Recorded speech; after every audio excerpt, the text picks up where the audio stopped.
اور کہنے لگے کہ جب ہم زمین میں ملیا میٹ ہو جائیں گے تو کیا اثر نو پیدا ہوں گے؟ حقیقت یہ ہے کہ یہ لوگ اپنے پروردگار کے سامنے جانے ہی کے قائل نہیں۔ کہہ دو کہ موت کا فرشتہ جو تم پر مقرر کیا گیا ہے تمہاری روحیں قبض کر لیتا ہے، پھر تم اپنے پروردگار کی طرف لوٹائے جاؤ گے، اور تم تعجب کرو جب دیکھو کہ گناہگار اپنے پروردگار کے سامنے سر جھکائے ہوں گے اور کہیں گے کہ اے ہمارے پروردگار، ہم نے دیکھ لیا اور سن لیا، تو ہم کو دنیا میں واپس بھیج دے کہ نیک عمل کریں، بے شک ہم یقین کرنے والے ہیں۔ اور اگر ہم چاہتے تو ہر شخص کو ہدایت دے دیتے، لیکن میری طرف سے یہ بات قرار پا چکی ہے کہ میں دوزخ کو جنوں اور انسانوں سب سے بھر دوں گا، سو اب آگ کے مزے چکھو، اس لیے کہ تم نے اس دن کے آنے کو بھلا رکھا تھا۔ آج ہم نے بھی تمہیں بھلا دیا ہے، اور جو کام تم کرتے تھے ان کی سزا میں ہمیشہ کے عذاب کے مزے چکتے رہو۔ ہماری آیتوں پر تو وہی لوگ ایمان لاتے ہیں کہ جب ان کو ان کے ذریعے نصیحت کی جاتی ہے تو سجدے میں گر پڑتے اور اپنے پروردگار کی تعریف کے ساتھ تسبیح کرتے ہیں اور غرور نہیں کرتے۔ ان کے پہلو بچھونوں سے الگ رہتے ہیں، اس حال میں کہ وہ اپنے پروردگار کو خوف اور امید سے پکارتے اور جو کچھ ہم نے ان کو دیا ہے اس میں سے خرچ کرتے ہیں۔ سو کوئی شخص نہیں جانتا کہ ان کے لیے کیسی آنکھوں کی ٹھنڈک چھپا کر رکھی گئی ہے، یہ ان اعمال کا صلہ ہے جو وہ کرتے تھے۔ بھلا جو مومن ہو وہ اس شخص کی طرح ہو سکتا ہے جو نافرمان ہو؟ دونوں برابر نہیں ہو سکتے۔ جو لوگ ایمان لائے اور نیک عمل کرتے رہے ان کے رہنے کے لیے باغ ہیں، یہ مہمانی ان کاموں کی جزا ہے جو وہ کرتے تھے، اور جنہوں نے نافرمانی کی ان کے رہنے کے لیے دوزخ ہے، جب چاہیں گے کہ اس میں سے نکل جائیں تو اس میں لوٹا دیے جائیں گے، اور ان سے کہا جائے گا کہ جس دوزخ کے عذاب کو تم جھوٹ سمجھتے تھے اس کے مزے چکھو، اور ہم ان کو قیامت کے بڑے عذاب سے پہلے دنیا کے عذاب کا بھی مزہ چکھائیں گے، شاید وہ ہماری طرف لوٹ آئیں۔ اور اس شخص سے بڑھ کر ظالم کون جس کو اس کے پروردگار کی آیتوں سے نصیحت کی جائے تو وہ ان سے منہ پھیر لے۔ ہم گناہگاروں سے ضرور بدلہ لینے والے ہیں، اور ہم نے موسیٰ کو کتاب دی تو تم ان سے ملاقات ہونے سے متعلق شک میں نہ ہونا، اور ہم نے اس کتاب کو بنی اسرائیل کے لیے ذریعہ ہدایت بنایا تھا، اور ان میں سے ہم نے پیشوا بنائے تھے جو ہمارے حکم سے ہدایت کیا کرتے تھے، جبکہ وہ صبر بھی کرتے تھے اور وہ ہماری آیتوں پر یقین رکھتے تھے۔ بلا شبہ تمہارا پروردگار ہی ان میں جن باتوں میں وہ اختلاف کرتے تھے قیامت کے روز فیصلہ کر دے گا۔ کیا ان کو اس امر سے ہدایت نہ ہوئی کہ ہم نے ان سے پہلے بہت سی امتوں کو جن کے رہنے کے مقامات میں یہ لوگ چلتے پھرتے ہیں ہلاک کر دیا؟ بے شک اس میں نشانیاں ہیں، تو یہ سنتے کیوں نہیں؟ کیا انہوں نے نہیں دیکھا کہ ہم بنجر زمین کی طرف پانی رواں کرتے ہیں، پھر اس سے کھیتی پیدا کرتے ہیں جس میں سے ان کے چوپائے بھی کھاتے ہیں اور یہ خود بھی کھاتے ہیں؟ تو یہ دیکھتے کیوں نہیں؟ اور کہتے ہیں اگر تم سچے ہو تو یہ فیصلہ کب ہوگا؟ کہہ دو کہ فیصلے کے دن کافروں کو ان کا ایمان لانا کچھ بھی فائدہ نہ دے گا اور نہ ان کو مہلت دی جائے گی، تو ان سے منہ پھیر لو اور انتظار کرو، یہ بھی انتظار کر رہے ہیں۔ شروع اللہ کا نام لے کر جو بڑا مہربان نہایت رحم والا ہے۔ اے پیغمبر، اللہ سے ڈرتے رہنا اور کافروں اور منافقوں کا کہا نہ ماننا، بے شک اللہ جاننے والا ہے، حکمت والا ہے۔ اور جو کتاب تم کو تمہارے پروردگار کی طرف سے وحی کی جاتی ہے اسی کی پیروی کیے جانا، بے شک اللہ تمہارے سب اعمال سے خبردار ہے۔ اور اللہ پر بھروسہ رکھنا اور اللہ ہی کارساز کافی ہے۔ اللہ نے کسی آدمی کے پہلو میں دو دل نہیں بنائے، اور نہ تمہاری بیویوں کو جن کو تم ماں کہہ بیٹھتے ہو تمہاری ماں بنایا، اور نہ تمہارے لے پالکوں کو تمہارے بیٹے بنایا، یہ سب تمہارے منہ کی باتیں ہیں، اور اللہ تو سچی بات فرماتا ہے اور وہی سیدھا رستہ دکھاتا ہے۔ مومنو، منہ بولے بیٹوں کو ان کے باپوں کے نام سے پکارا کرو کہ اللہ کے نزدیک یہی بات درست ہے۔ اگر تم کو ان کے باپوں کے نام معلوم نہ ہو تو دین میں وہ تمہارے بھائی اور دوست ہیں، اور جو بات غلطی سے ہو گئی ہو اس کا تم پر کچھ گناہ نہیں، لیکن جو قصد دلی سے کرو اس پر معاوضہ ہے، اور اللہ بخشنے والا ہے، مہربان ہے۔ پیغمبر مومنوں پر ان کی جانوں سے بھی زیادہ حق رکھتے ہیں، اور پیغمبر کی بیویاں لوگوں کی مائیں ہیں،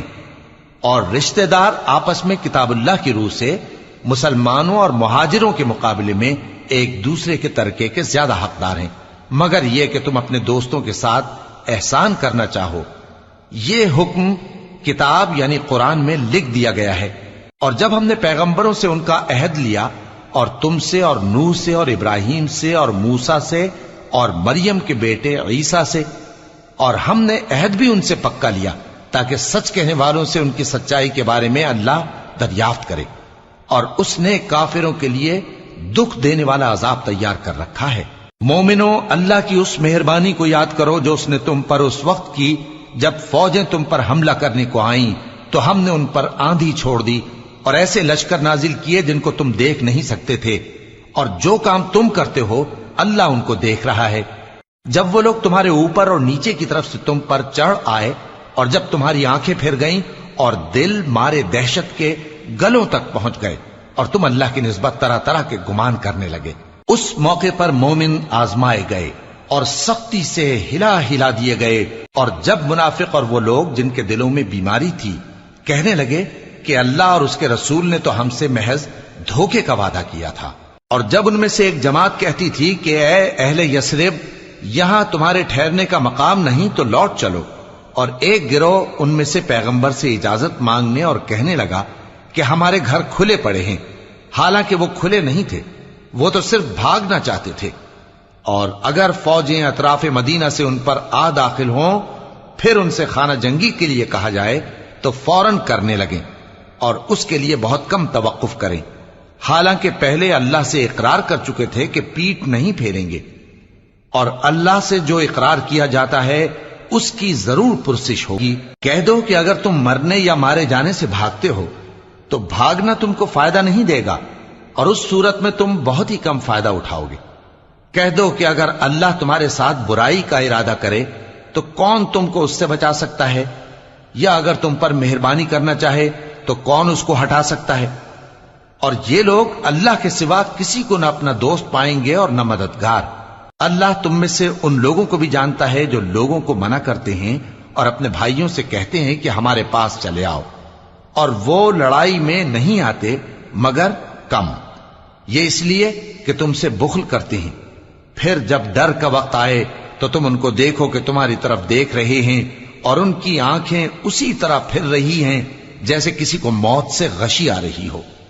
پھر جب خوف جاتا رہے تو تیز تیز زبانوں کے ساتھ تمہارے بارے میں باتیں کریں اور مال میں بخل کریں۔ یہ لوگ حقیقت میں ایمان لائے ہی نہ تھے، تو اللہ نے ان کے اعمال برباد کر دیے، اور یہ اللہ کو آسان تھا۔ یہ لوگ خوف کے سبب خیال کرتے ہیں کہ فوجیں نہیں گئیں، اور اگر لشکر آ جائیں تو تمنا کریں کہ کاش خانہ بدوشوں میں جا رہے، اور تمہاری خبر پوچھا کریں، اور اگر تمہارے درمیان ہو تو لڑائی نہ کریں مگر کم۔ مسلمانوں، تم کو اللہ کے رسول کی پیروی کرنی بہتر ہے، یعنی ہر اس شخص کو جسے اللہ سے ملنے اور روز قیامت کے آنے کی امید ہو، اور وہ اللہ کا ذکر کثرت سے کرتا ہو۔ اور جب مومنوں نے کافروں کے لشکر کو دیکھا تو کہنے لگے یہ وہی ہے جس کا اللہ اور اس کے پیغمبر نے ہم سے وعدہ کیا تھا، اور اللہ اور اس کے پیغمبر نے سچ کہا تھا، اور اس سے ان کا ایمان اور اطاعت اور زیادہ ہو گئی۔ مومنوں میں کتنے ہی ایسے شخص ہیں کہ جو اقرار انہوں نے اللہ سے کیا تھا اس کو سچ کر دکھایا۔ پھر ان میں بعض ایسے ہیں جنہوں نے اپنی نظر پوری کر دی، یعنی جان دے دی،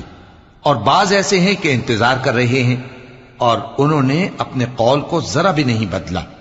تاکہ اللہ سچوں کو ان کی سچائی کا بدلہ دے، اور منافقوں کو چاہے تو عذاب دے یا ان پر مہربانی فرمائے۔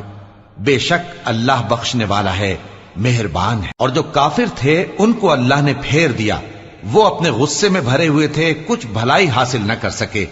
اور اللہ مومنوں کے لیے لڑائی میں کافی ہو گیا، اور اللہ زور آور ہے، غالب ہے۔ اور اس نے اہل کتاب میں سے جن لوگوں نے ان کی یعنی مکے والوں کی مدد کی تھی ان کو ان کے قلعوں سے اتار دیا اور ان کے دلوں میں دہشت ڈال دی، تو بعض کو تم قتل کر دیتے تھے اور بعض کو قید کر لیتے تھے، اور ان کی زمین اور ان کے گھروں اور ان کے مال کا اور اس زمین کا جس میں تم نے پاؤں بھی نہیں رکھا تھا اس نے تم کو وارث بنا دیا، اور اللہ ہر چیز پر قدرت رکھتا ہے۔ اے پیغمبر، اپنی بیویوں سے کہہ دو کہ اگر تم دنیا کی زندگی اور اس کی زینت و آرائش چاہتی ہو تو آؤ میں تمہیں کچھ مال دوں اور اچھی طرح سے رخصت کر دوں، اور اگر تم اللہ اور اس کے پیغمبر اور عاقبت کے گھر یعنی بہشت کی طلبگار ہو تو تم میں جو نیکوکار ہیں ان کے لیے اللہ نے اجر عظیم تیار کر رکھا ہے۔ اے پیغمبر کی بیویوں، تم میں سے جو کوئی کھلی ناشائستہ حرکت کرے گی اس کو دونی سزا دی جائے گی۔